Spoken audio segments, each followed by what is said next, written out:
everybody. My name is Refilwe Matafeng. Welcome to Encounters Documentary Film Festival's Q&A session of the film A Friendly Man. Joining me today is the director of this film, Łukasz Konopka.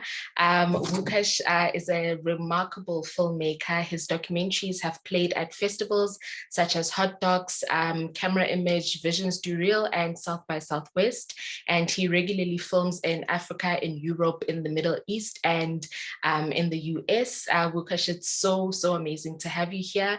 Thank you so much for joining us. It's a privilege, it's an honor, and I'm looking forward to our conversation. Thank you very much for introducing me and for this kind words. And A Friendly Man is, it basically follows a day in the life of Joza Wolf, a humble Jerusalem tour guide with a very interesting, very wild past, if you will. And before we get into the film itself, could you tell us a little bit more about your background and your work? Yes, I was born in Poland and I'm originally from there, but 4 years ago, I moved to Israel. And even before that, I was coming to visit this place. And as always, I was looking for interesting ideas or subject for documentaries. I think we all documentary filmmakers are always searching for things. And someone told me that he went for a tour with Joza around Jerusalem, and that he's like really incredible. And he said that he suspects that almost everything that Joza told him about himself must be a lie, because it sounds so crazy. And I met him once in Jerusalem, and he's charismatic, and I was drawn into his story because he also comes from Poland, and maybe that's why I felt this like quite basic connection. But I started spending more time with him, and my initial idea was to make a film about Jerusalem and stories that people tell about this place. But the more time I spent with Joza, the more I understood that this will be a film about him. And for my previous films were more focused on like places, and they were telling stories of multiple characters, but maybe more in a shallow way, so to speak. But with Joza, I wanted to like try how, like if I can make like a small portrait, but try to go deeper into someone's life and to see what kind of like message, what can I learn from someone's life. So that was the story behind the film, basically.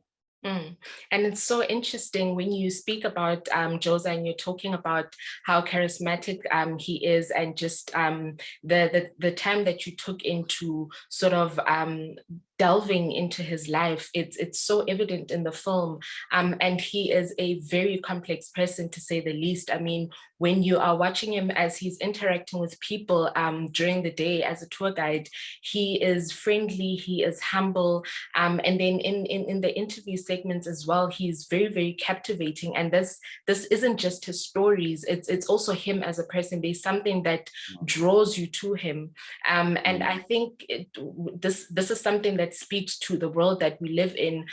When you first initially encounter him just in the film, you could never imagine that he has the sort of past that he does. And you know, as the film continues, one thing that I sensed was that, you know, and just from his stories as well, is that Joza has constantly been inventing and reinventing himself throughout his life. And one of the things that comes up from this is this theme of a wanting to belong.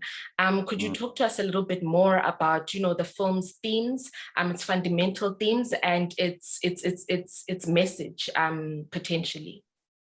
So maybe it sounds like, for those who will see the film, it might sound strange after you will see it, that it took me a while to really understand what's the main theme of the film.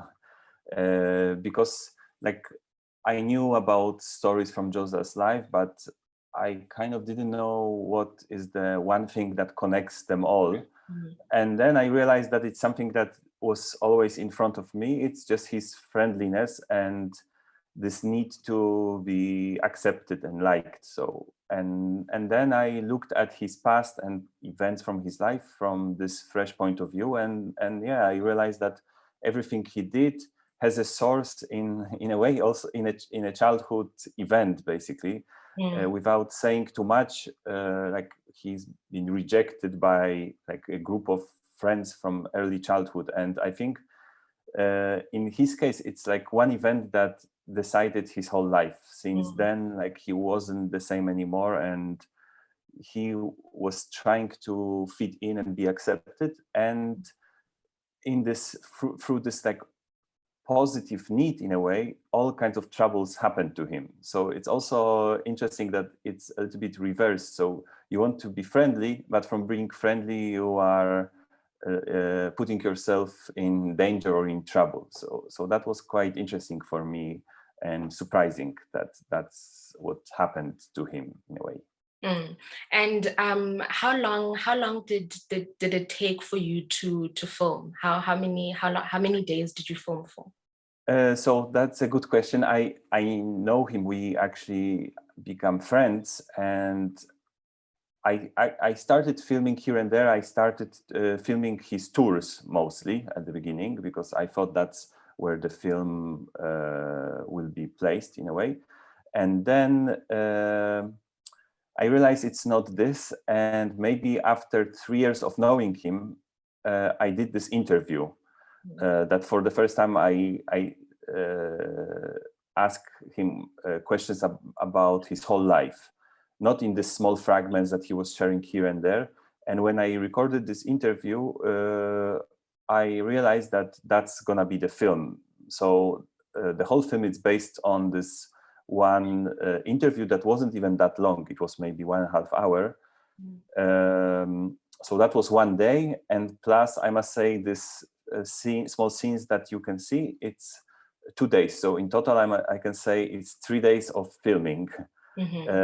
But working for many years, of course, not constantly, but thinking about it for many years and filming other stuff that never ended up in the film. So what you can actually see, it's 3 days. But for this kind of film, editing, it's very important. All this archive material. So that was also many months collecting all this bits of information, all these photos. So maybe I could say 3 days shooting on location and many weeks or months searching for archives and illustrating his past.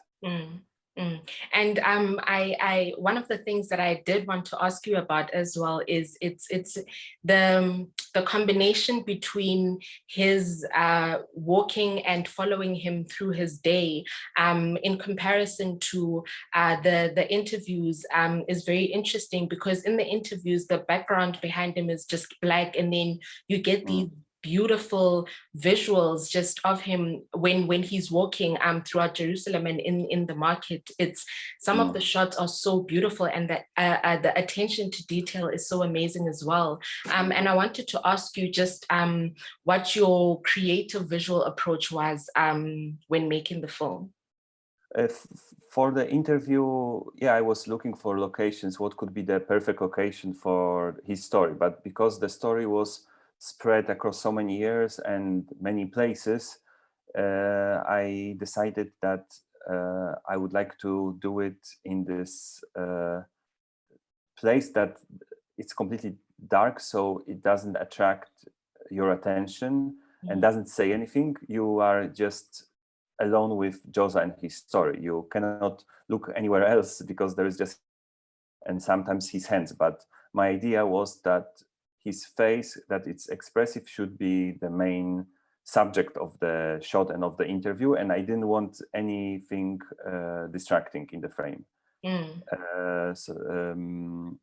And the shots from Jerusalem are more traditional, like observational following of Joza.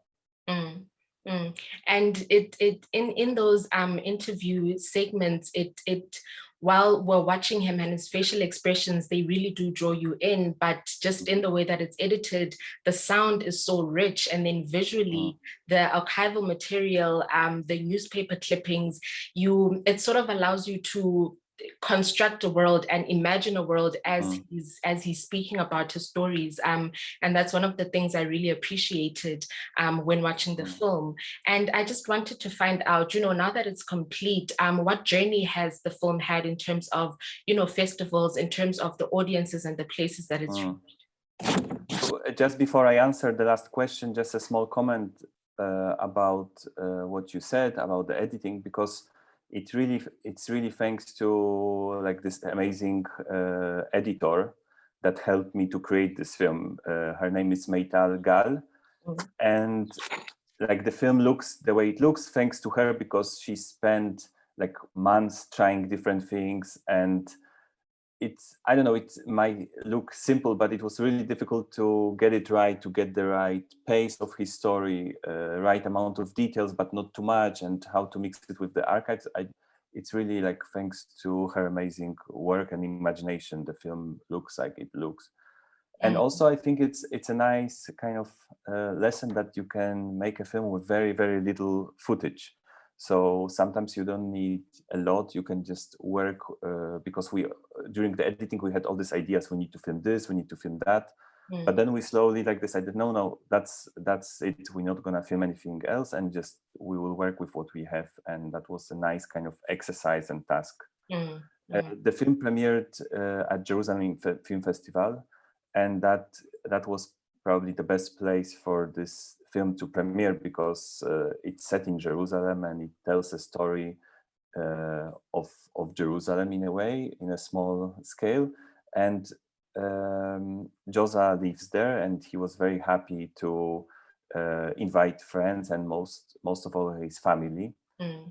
We talked about his need to be liked and accepted, and that was a very special event because he was there during the screening and he could experience how audience see him, and they approach him afterwards and talk to him. And I think it was a very special moment for someone who wants to be liked and accepted. He was loved and very accepted. And that's amazing, because this is something that he speaks about just from childhood. Even the story that he tells where he found money, where his parents hid the money and he was there distributing it among his friends because he just wanted to be accepted. So I can imagine what just a complete 360 it was for him, to be in a space where finally his story is being told, people are coming up to him. Yeah, and I just wanted to apologize a little bit back there. My charger, my laptop was flat, so I quickly had to charge. Yes.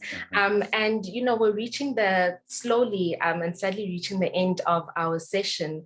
And just before we close it off, I just wanted to find out about any projects that you have going on at the moment and what we can expect to see from you in the future. I'm actually now editing it will be my first feature-length documentary. And I think I prefer not to say too much about it, but it will probably premiere this year or at the beginning of next year, depending on, I don't know, festival circuit and how the whole post-production is going. But I'm in the last week of editing, so very soon it will be completed. Okay. And at the same time, I'm also halfway through another film, which tells a story of a case at the International Criminal Court in The Hague. So it's a story of one case at this court. That's very exciting, and I really am looking forward to seeing more of your work, and hopefully you'll be joining us again on Encounters in the future. Thank you so much for joining us. This has been such an incredible Q&A. I've really had an amazing time just getting to know a little bit more about the film and just gaining just gaining a new perspective and appreciating it a little bit more. Thank you so much for joining us. Thank you very much for having me, and I hope you will enjoy the film. Thank you very much. Thank you so much. And I also want to thank Encounters funders and partners, and to every single person who's watching. Thank you so much for joining us. Please do follow us on our social media pages. And you can also follow the festival on its website at www.encounters.co.za, and Encounters will see you virtually everywhere. Thank you again. Thank you very much. Bye. Thank you.